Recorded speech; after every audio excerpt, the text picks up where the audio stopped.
Hello guys. चलो, तो कल हमने क्या देखा था कि velocity and radius of orbit के बारे में बात करी थी। Velocity of orbit was directly proportional to z by n और radius of orbit was directly proportional to n square by z। यही दो चीजें इंपॉर्टेंट है, इससे सब पता लगता है। देखो कैसे, फ्रीक्वेंसी v बाय 2 पाई r, या फिर जिसको हम ले सकते हैं क्या 2 pi by omega. Omega angular frequency होता है, वो भी यही कंसीडर होगा v बाय 2 पाई r। डायरेक्टली प्रोपोर्शनल v और r, v है z बाय n, ये है n स्क्वायर बाय z। तो निकल के क्या है, z square by n cube. Frequency is directly proportional to z square by n cube.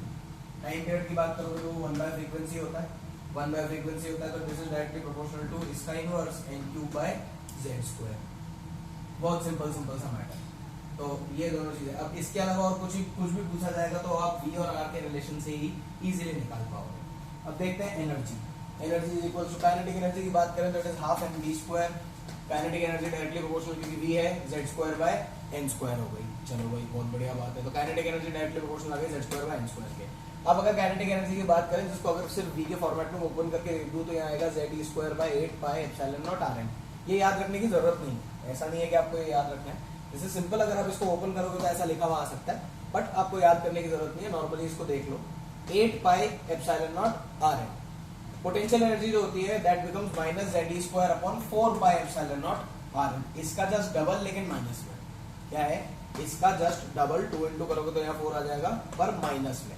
अब ये सर पोटेंशियल एनर्जी कैसे आ गई? तो यार देखो, एक बात है, इलेक्ट्रोस्टैटिक्स पढ़ोगे तो समझ में आएगा कि जब कोई चीज दो ऐसे चार्जेस होते हैं जो एक दूसरे के आजू बाजू घूम रहे हैं, तो उनकी पोटेंशियल एनर्जी कैसे निकालते हैं? ये दोनों के बीच का distance k q by r, ऐसे पोटेंशियल एनर्जी निकलती है।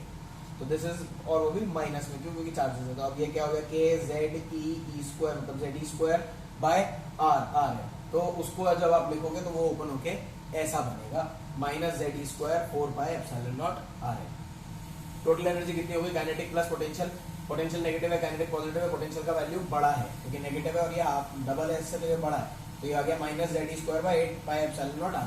तो कितना है, minus of kinetic energy. Total energy कितनी है, माइनस ऑफ काइनेटिक एनर्जी। इसको अगर सिंपल फॉर्मेट में एग्जैक्टली जो हमको याद रखना है वो क्या रखना है, एनर्जी ऑफ एन ऑर्बिट क्या होती है, of any orbit n is equal to minus 13.6 z square by n square electron volt. Minus 13.6 z square by n square electron volt. बहुत इजी है, मतलब ये तो आपने अपने एटॉमिक स्ट्रक्चर जो आपने केमिस्ट्री में पढ़ा है उसमें भी सब कुछ याद किया ही है, नथिंग न्यू। तो एनर्जी ऑफ एन ऑर्बिट इतनी आ गई। तो अगर एक हाइड्रोजन लाइक एटम की बात करो जिसका Z 1 होता है, Z मतलब अंदर जो प्रोटॉन है कितना है, 1 है हाइड्रोजन में, तो एनर्जी ऑफ ऑर्बिटल्स कितना हो जाएगा? फर्स्ट के लिए minus 13.6 z square by n square, तो 1 1 है, खत्म हो गया, माइनस 13.6 इलेक्ट्रॉन वोल्ट। सेकंड के लिए क्या हो जाएगा, इंटू 1 बाय 2 का स्क्वायर मतलब 4, तो डिवाइड बाय 4 आएगा तो माइनस 13.4 इलेक्ट्रॉन वोल्ट। तीसरे के लिए कितना हो जाएगा, माइनस 13.6 डिवाइड इंटू 1 बाय 9, तो ये आ जाएगा माइनस 1.5 इलेक्ट्रॉन वोल्ट। फोर्थ के लिए आ जाएगा 0.085 इलेक्ट्रॉन वोल्ट, एंड फिफ्थ के लिए आ जाएगा 0.054 इलेक्ट्रॉन वोल्ट। अब अगर इसी के लिए बात करें अपन के यही चीज अगर अपन हीलियम लाइक एटम में देखना चाहें, तो हाइड्रोजन लाइक एटम में होता, हीलियम लाइक एटम में देखेंगे तो क्या हो जाएगा, हीलियम में क्या चेंज हो रहा है, Z चेंज हो रहा है। Z की वैल्यू कितनी है हीलियम में, 2। तो फॉर हीलियम लाइक एटम या हीलियम लाइक एटम बोलो, Z इज इक्वल टू 2, तो E1 कितना हो जाएगा, 13.6 इंटू 4, क्योंकि यहाँ क्या आता है, अब देखो अगर ध्यान से देखोगे तो क्या दिखेगा, E1 of hydrogen like atom into Z square.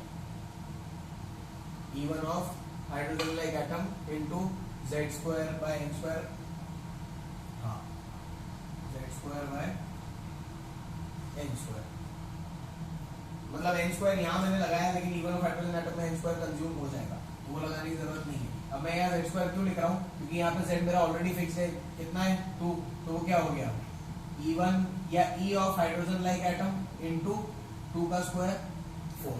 तो कोई सा भी हाइड्रोजन लाइक एटम का जो होगा उसका 4 मल्टीपल हो जाएगा, तो E1 क्या हो जाएगा, minus 13.6 into 4 that is minus 54.4 electron volt.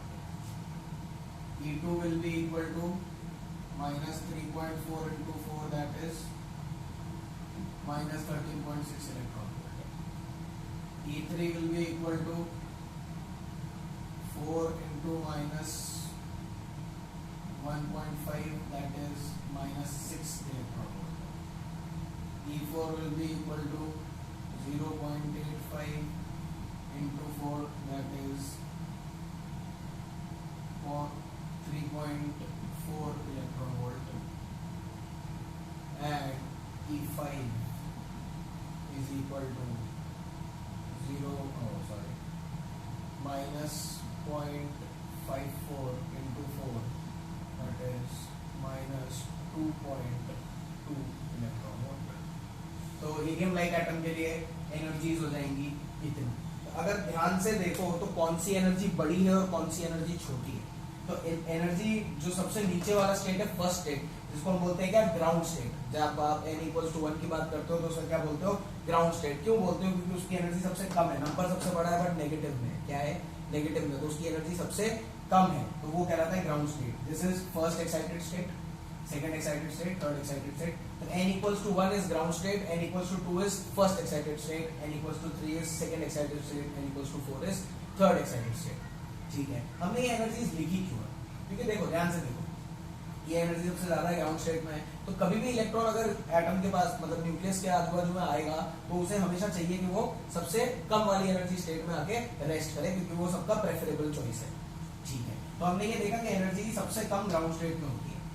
अब अगर मैं ये बात करूं कि मान लो एक एटम रखा है या एक मेटल रखा है, उस पर कोई एनर्जी नहीं पड़ रही या कोई एनर्जी उसमें से उसे ऐड नहीं की जा रही, तो वो कोई एनर्जी एमिट भी नहीं करता, अपने घर में चीजें रखी रहती है।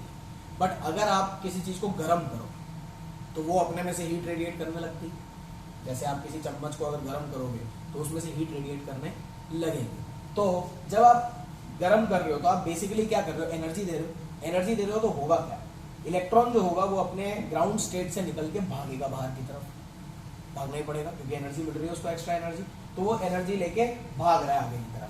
अब उसके भागने के बाद क्या है, वो पहुंचेगा किसी ऊपर के स्टेट में, कहीं ऊपर के स्टेट में वो पहुंच जाएगा, क्योंकि उसकी एनर्जी यहाँ से आपने एनर्जी, हीट एनर्जी दी उसको या इलेक्ट्रिकल एनर्जी दी उसको, तो वो ऊपर के स्टेट में भागने की कोशिश करेगा। पर वो भागेगा और भागने के बाद एक स्टेट ऐसा आएगा जब वो तुरंत रुक भी जाएगा। क्यों, क्योंकि उसकी एनर्जी जितनी आपने उसको दी थी वो अपने स्टेट में पहुंच गया। और जैसे ही वहां पहुंचेगा, पहुंचने के बाद क्या है, नेक्स्ट मोशन क्या है उसका, वापस अपने ग्राउंड स्टेट में जाना। तो जैसे ही वो यहां से वापस अगर अपनी ग्राउंड स्टेट में भागता है तो वो क्या करता है, वो अपने में से एनर्जी छोड़ेगा, क्योंकि उसकी तो एनर्जी कम होनी चाहिए यहाँ पे। तो वो क्या करेगा, एनर्जी एमिट करेगा। तो जब आप एक मेटल को या किसी भी चीज को हीट करते हो या इलेक्ट्रिकल एनर्जी देते हो तो वो चीज और उसके इलेक्ट्रॉन्स को एनर्जी मिलती है, वो एक हायर स्टेट में, हायर एनर्जी स्टेट में चले जाते हैं। बट जाने के बाद वो तुरंत वापस भी नीचे आने की कोशिश करते हैं।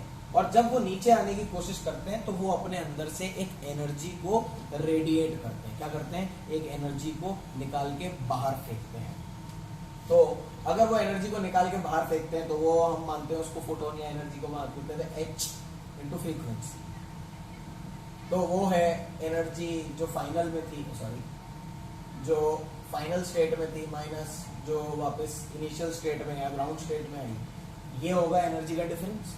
यहाँ से अगर मान लो यहाँ E4 से कूद के E1 पे आ रहा है तो यहाँ E4 माइनस E1 हो जाएगा।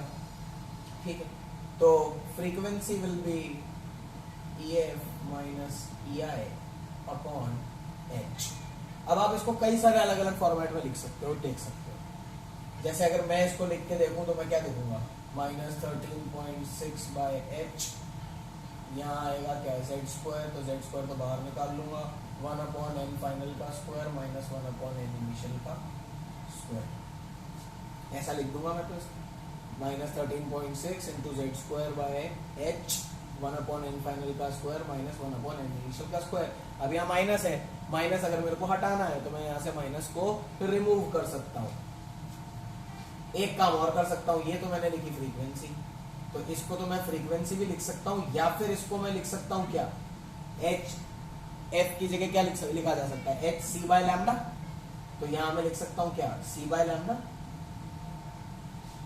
ठीक है, तो अब यहाँ पे अगर मैं देखूं तो मैं यहाँ लिखूंगा 1 by lambda is equals to v के ऊपर bar is equals to -13.6 by h z²/c 1/। एक काम ही करते हैं, इसको यहाँ से हटा देते हैं माइनस को, और इनिशियल को इधर ले आते हैं और फाइनल को इधर ले जाते हैं।